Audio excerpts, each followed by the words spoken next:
welcome back to What's Stranger Than Strange. My name is Erin. Today's episode is going to be something that's a little bit different. We want to shift gears from doing video reactions for just a little while.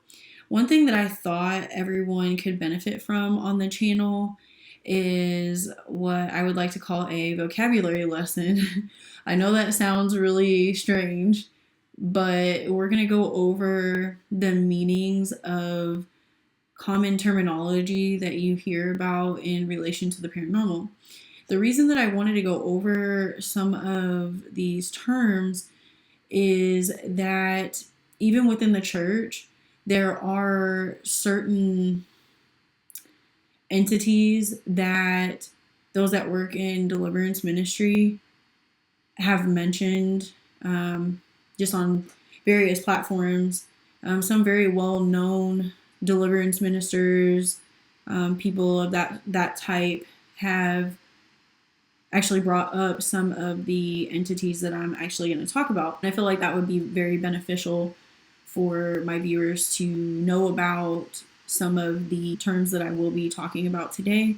We'll just kind of get into some terminology. The first type of terms that I want to discuss today are those that talk about the two primary types of hauntings that you hear about most often. First would be the term residual haunting. So anytime that you hear someone mention something about how there's a type of haunting that's considered a residual, in my own words, a residual haunting is one that there is a spirit that's been verified that continues to make its presence known, kind of like it's in like a loop, if that makes sense. So, if you've ever met someone that said, hey, I have a ghost in my house, but, every day at like 6:30 p.m., I start hearing footsteps upstairs.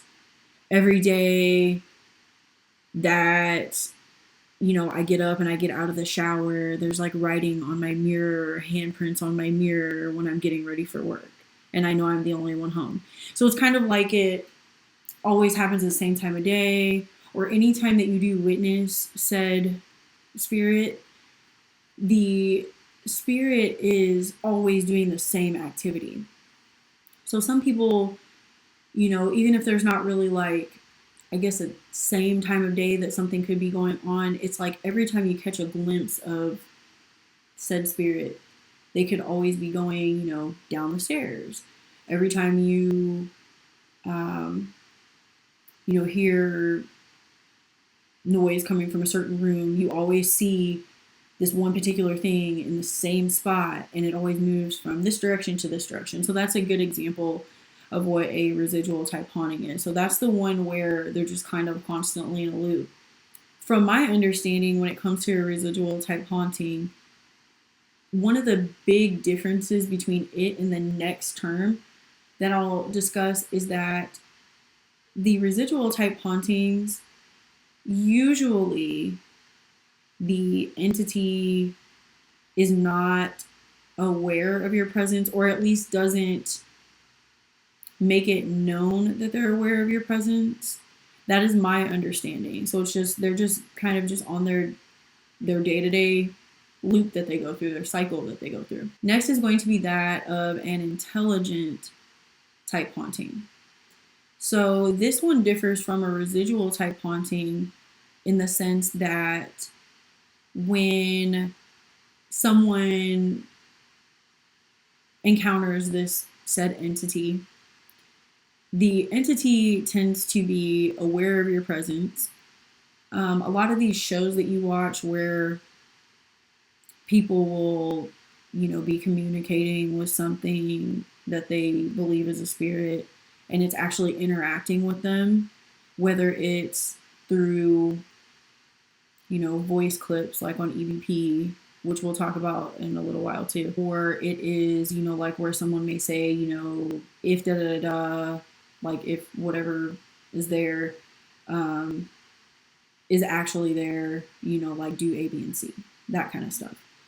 and it's usually like whatever it is will interact with you, or it can like do something almost like on command, like it is actually interacting with you and it is very aware of your presence. So that's usually like the two most common types of hauntings. I guess I could kind of branch off to um, in the sense of those being like the two common types of like ghost type hauntings. However, I feel like we should also discuss the fact that there is another type that is demonic type hauntings. Those types of hauntings, the way it differs from just a standard haunting that would fall under the other two categories that we talked about, is that that particular entity is not a spirit that was ever human. So when you're talking again with residual and intelligent type hauntings, I mean, it can kind of walk both lines between like intelligent and demonic, if that makes sense, because a lot of demonic type hauntings, yes, it is something that has never been a human type spirit, but a lot of them are very interactive. So it's a very like intelligent type of haunting. So I guess in a way it can kind of mesh the two terms together. However, most of the time when you hear of a haunting, you're usually talking about a spirit that was believed to have been human at some point in time. Again, it just depends on the individual. I'm still kind of trying to work that out. I always used to believe that, spirits could always have been a human at some point. I'm not saying that it couldn't be, because as I've said on previous videos before, like I know we're not meant to understand everything and we're not meant to know everything. But I just, the more I'm learning, I'm kind of having a little bit of a hard time feeling comfortable with the fact that someone could be trapped. And part of the reason that I have such a difficult time believing that people can really be stuck in this reality is because of my belief system. In Christianity, there are Bible verses that point to the fact that people are not supposed to be stuck in this reality after they die. 2 Corinthians 5:8 says, "We are of good courage and confident hope, and prefer rather to be absent from the body and to be at home with the Lord." And a lot of people that have read this verse and understand it believe that it is saying that when a human passes away, they go to be with their creator, aka God. However, this leads to more questions, because is this verse actually saying that those who do believe in God will be the ones that immediately go to his side? It just leads into so many questions for me. As I've said before, this is a concept that I really struggle back and forth with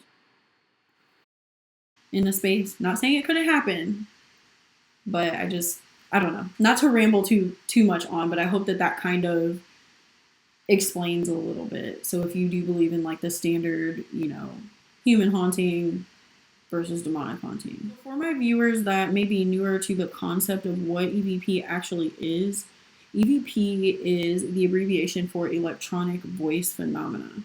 So that is like whenever you catch a sound, or usually speaking, something that sounds like, to our ears, like someone talking on a recording device of some type. So that's in a nutshell what that is. The next term that I wanted to go into is another one that does have two parts to it. Within the church, I have heard of deliverance ministers talking about two types of entities that they have encountered when trying to help individuals with deliverance from spirits that are believed to be negative. So, within the paranormal community, there are two terms that have been used to describe entities that attempt to basically take advantage of individuals. A lot of the time, these types of things can happen during your sleep. The two terms is that of an incubus haunting or incubus entity or a succubus entity. So, an incubus entity is one that is believed to be a male type of energy that will attempt to take advantage of people in a rather inappropriate way. A lot of the times, these things can happen while you're sleeping. Things like this can happen while you're awake. The other is that of the succubus entity. Now, the succubus entity is that of a female energy, and the same with this type of spirit as well. So, this entity, just like the incubus, would be one that attempts to try to take advantage of whatever their particular focus is. And again, these things can happen while you're awake. From what I'm understanding, they can happen as well, like while you're sleeping. I feel like most commonly I hear about these types of beings attempting to basically take over the living while they sleep. A lot of people will say, oh, like I had a dream and there was this man, or I had a dream and there was this woman, and, and then all this, inappropriate activity took place while I was in my dream. And also, there does tend to be a correlation between them and what the church labels as spiritual spouses. So that is another term that I wanted to talk about as well. A spiritual spouse is a spirit being that an individual that is living has attached themselves to in some way. And a lot of the time, I believe that these entities that they have attached themselves to is either an incubus or succubus type spirit. So, like, you might have like a woman that says, I have a spiritual spouse, and it's like a male entity, and these people are legitimately having these like relationships with the non-living entity, and some are doing these inappropriate things with something that is not actually alive. So I'm just trying to say it in a way that is somewhat appropriate, while also explaining,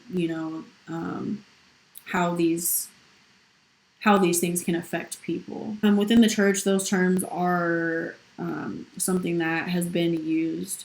I had heard of them prior to that, just through all the years of learning about the paranormal. But then it really started to make sense how these things could really affect people when I started to see deliverance ministers specifically talking about these types of things and actually delivering people from these types of beings.